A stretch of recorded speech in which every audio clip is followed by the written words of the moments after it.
Hey, this is Tina with The Peculiar Artist. I've done like 3 videos in the same outfit. You'll be like, hey, she only wears that. No, I'm kidding.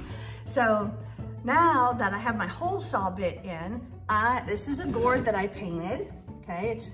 Now before you paint a gourd, right, you have to wash it like twice. It has this little thin skin layer, will peel your paint off.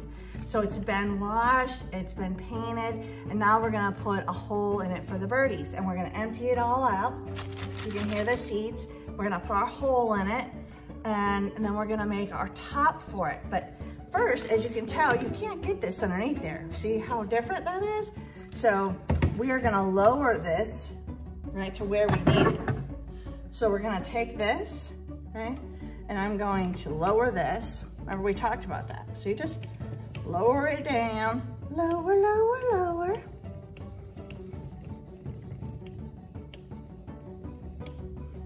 I'm gonna lower it all the way down. I like to have control over what's happening with that bit, especially with a gourd. When I paint it, I do not, because they're fragile and you can bust them. After all the work, I'm like, no. I do not want that. So here's the gourd, and you can see that is a great fit for that. I love it. It goes up against that. Now, the one thing I'm not a fan of this Ryobi, this particular one, is that it doesn't hold on to it. So it doesn't hold on to the piece. So I can either set this up or I can do this one-handed. I particularly like to hold on because things can slip once this grit goes on there, once the teeth capture it. So I'm not a giant fan of that, but it's gonna go down. Now, before I turn this on, I mean, you can hear it, watch, see? And it starts moving because it's vibration, right? But I'm gonna hold this in, okay? And then I'm gonna turn this, and you can see that when you turn, it goes down, right? So now I'm gonna move this and see how far down this goes. Now I can tell you it's not gonna go all the way down where I need it to go, right? So it's not gonna puncture. It's gonna do a little, but it's not gonna do everything I need it to do. So I am going to raise this. I'm gonna keep this right here, okay?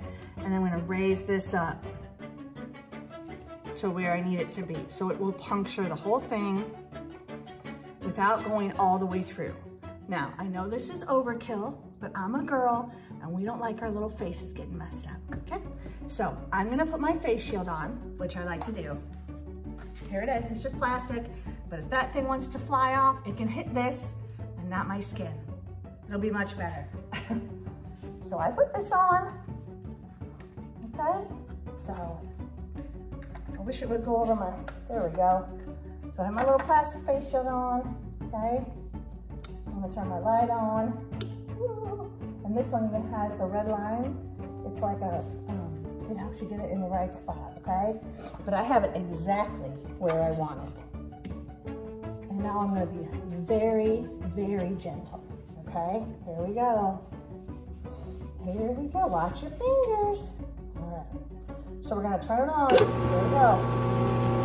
Very slow.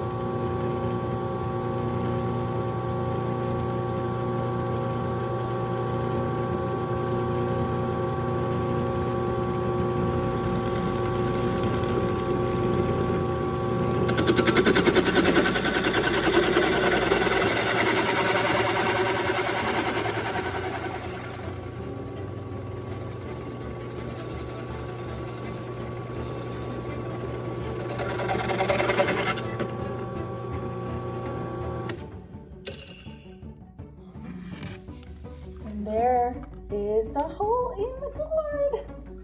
So you don't have to be fast, very slow. And so now we get to pick all this stuff out. And actually some birds, they'll use all that for nesting. You don't really have to do that. But I do like to get at least the hole out.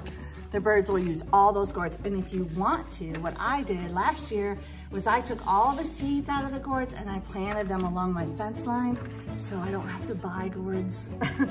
And they grew like crazy. So all this is like paper and they make nests out of it. So you don't even have to really worry about it. Isn't that beautiful? Look at this. Look at this, you guys. Oh, I don't know what I'm gonna do with this, but look at this. Isn't that a beautiful little gourd? It's just a beautiful, simple little gourd. So now I'm gonna bead a top and it's gonna hang. And we have our little gourd. And you have learned not to be afraid of a hole saw, of a Ryobi drill press, how to puncture a hole for your gourd birdhouses. And please share and like